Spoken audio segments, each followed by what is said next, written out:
So hey guys, welcome back to new video. दोस्तों मैं उम्मीद करता हूँ सभी लोगों ने डिस्क्लेमर पढ़ लिया होगा। This video is only for education purpose, no buying selling recommendation to anyone. दोस्तों आज हम जिस शेयर की एनालिसिस करने वाले हैं उसका नाम है रेल विकास निगम लिमिटेड, और दोस्तों इसको आरवीएनएल भी बोलते हैं। 1 वीक का टाइम फ्रेम हमने लगा रखा है। शेयर करंटली ट्रेड कर रहा है 316 रुपीज़ के लेवल पे और करंटली अपने सपोर्ट पे है।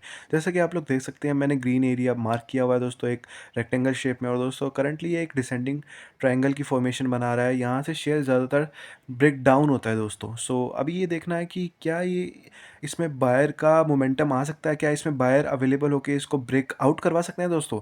सो अभी कुछ न्यूज़ भी निकल के आ रही है रिगार्डिंग इनके Q2 के रिजल्ट्स अनाउंस हुए हैं।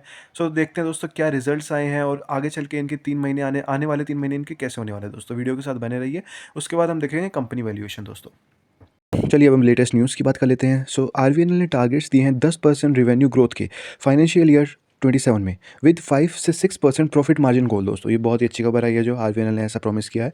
चलिए अब हम सेकंड न्यूज़ देख लेते हैं। रेल विकास निगम लिमिटेड अपॉइंट्स MS रवि राजन को LL इंटरनल ऑडिटर। सो ये दोस्तों अभी पता नहीं है ये कैसा काम करेंगे, ये अभी अभी अपॉइंट हुए हैं। चलिए थर्ड न्यूज़ देख लेते हैं। RVNL limited faces exchange fines for board composition non compliance. थोड़े से कुछ सेबी ने कुछ रूल्स होंगे वो फॉलो नहीं किए होंगे आरवीएनएल ने, उसके लिए फ़ाइन रखा गया है इनके ऊपर। चलिए इस ये छोटी मोटी न्यूज़ से कोई फ़र्क नहीं पड़ता है। RVNL reports 53% drop in Q2 net profit ₹2 196 crore.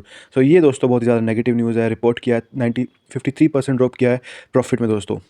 सो चलिए अब हम कंपनी वैल्यूएशन देख लेते हैं, फंडामेंटल्स की तरफ आ जाते हैं।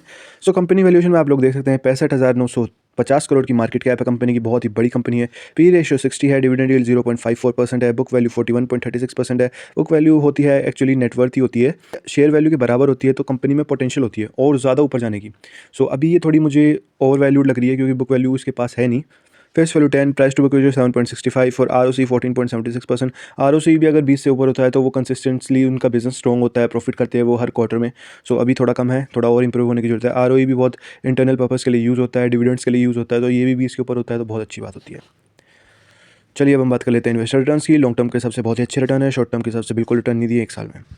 शेयर होल्डर पैटर्न भी देख लेते हैं। प्रोमोटर की होल्डिंग 72% है, DI 6.40, FI 4.66, अदर 0.96 और पब्लिक इन्वेस्टर जैसे हम लोग नॉर्मल रिटेल ट्रेडर 15.13, गवर्नमेंट की हिस्सेदारी 1% 0.1%।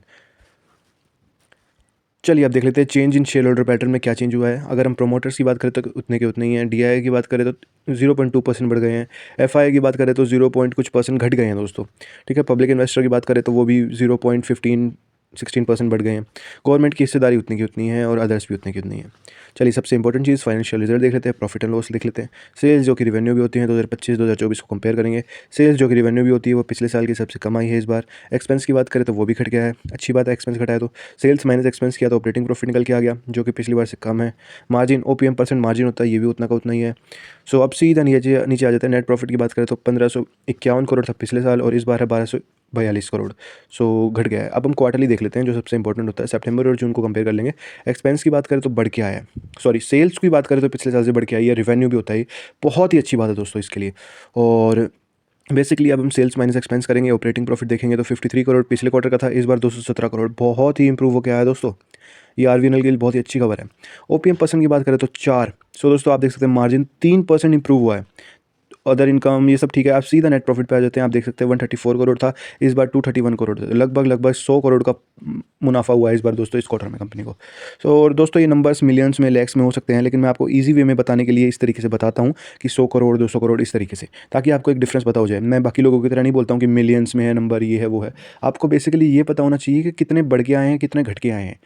ठीक है दोस्तों, और please like share and subscribe. अभी ये वीडियो यहीं पे एंड करते हैं और डिस्क्लेमर में दोबारा से रिपीट कर देता हूँ, this video is only for education purpose, no buying selling recommendation to anyone दोस्तों। Thank you.